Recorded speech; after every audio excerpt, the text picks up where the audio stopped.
ఈరోజు దేశం కోసం రాజీవ్ గాంధీ గారు బలైపోయిన దినం. వారి 33వ వర్ధంతి రోజున కాంగ్రెస్ పార్టీ నాయకులు, కార్యకర్తలు, భారతదేశ ప్రజలు రాజీవ్ గాంధీ గారు దేశ సమగ్రత కోసం చేసిన గొప్ప నిర్ణయాలను మళ్ళొకసారి గుర్తుకు తెచ్చుకుంటా ఉన్నాం.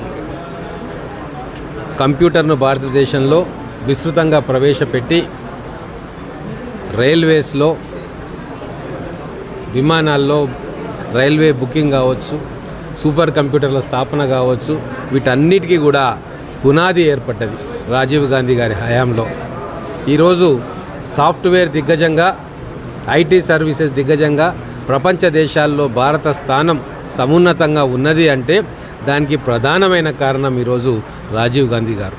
టెలికమ్యూనికేషన్స్ విప్లవం ఈ దేశంలో వచ్చి సామాన్యుడు కూడా ఈరోజు మొబైల్ ఫోన్ అతి చౌకగా వాడుతున్నాడంటే దానికి పునాది వేసింది రాజీవ్ గాంధీ గారు. అంతేకాదు, సిక్కు వేర్పాటువాదం పంజాబ్లో బుసలు కొడుతుంటే వాళ్ళను పిలిచి లోంగోవాల్ ఒప్పందం ద్వారా పంజాబ్లో శాంతికి, సుస్థిర పాలనకు పునాది వేసింది.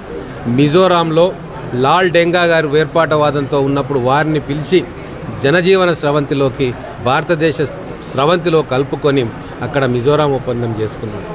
అలాగే ఎన్నో టెర్రరిస్ట్ మూకలను పిలిచి మాట్లాడి భారతదేశ సమగ్రతను కాపాడుకునే విధంగా ఒప్పందాలు చేసుకున్నారు.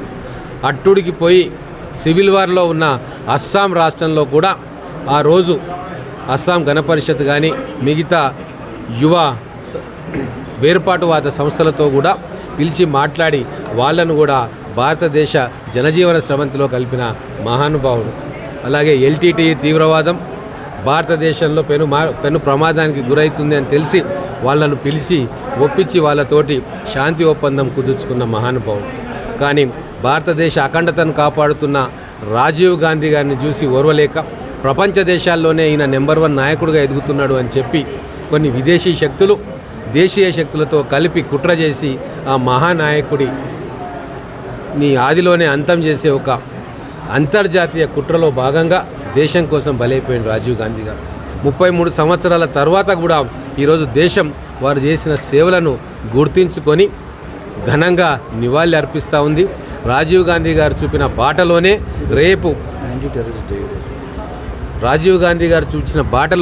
రేపు కేంద్రంలో మా ప్రభుత్వం అధికారంలోకి రాబోతూ ఉంది.